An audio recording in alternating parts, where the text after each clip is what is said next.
So in my last video, I talked about spirituality, and I wanted to mention one more thing, and that's about prayer. So what is prayer? I'm often asked, did your parents tell you to pray? And the truth is, living in India, like it's like being around the sun all the time. You don't look for sun. It's there. But you don't even realize it's there.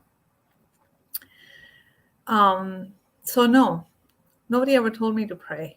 My dad prayed. My mom didn't. He prayed in a different way. He meditated. And there's always, celebrations happening in India all the time, according to the sun and the moon and the stars and all of that, the astrology. But we prayed on like Diwali and some other religious holidays. We went to the temple and prayed.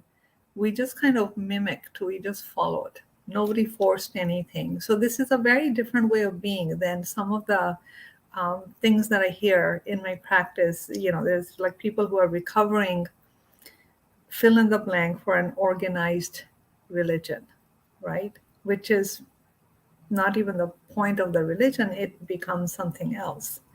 So when we impose certain ways, right way, wrong way, my way, your way, we're actually removing further and further away from, we're moving further and further away of what prayer actually is going to do for you. There's no technique or tool. You have to learn to pray. Praying is just, put your hands on your heart, close your eyes. Think of that. You're asking a question to your higher self, or you're talking with something you don't know, the unknown. You're talking to that invisible force, which actually is within each one of us, but you can picture it outside of you if that makes it easier. So it's just a way of communicating to the external force as to, like, who's running the show? What's happening? Is it man just creating everything, or is somebody else holding the strings? So prayer becomes a way to connect with that which is beyond description. Prayer becomes a way to communicate to that invisible, larger intelligence power, which I have no words for. With the lack of words, the most word we can give it is God, or source, or consciousness, or the one, right?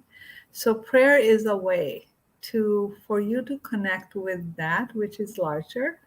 Because we are connecting with that which is larger, prayer becomes a spiritual tool. Okay, so pick the prayer that speaks to you.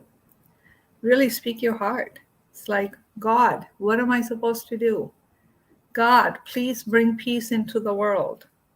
God, thank you for giving me food, shelter, and clothes. Simple like that. So your way of communicating with God is your unique way. And let that be your prayer. There's no tool, there's no technique. It's speak your heart. Speak your heart fully, raw, naked, to that force, to the one, to God. That's your prayer. It will be heard. The truth is, our deepest prayers are not even known to us,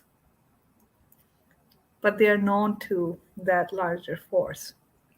Have you ever noticed that sometimes you wish that you would have this or do this, and you didn't even ask because you thought, really, can you ask for that? And then next thing you know, it happens. You're like, oh my God, I've always wanted this. I can't believe that I actually got it or actually experienced it. So our deepest prayers are not even known to us, but they're known to the one who needs to know. Simply to close your eyes, breathe, put your hands on your heart, and just sitting is a prayer. So don't let any other external parameters, don't let the ego get caught up in a perfect way to pray.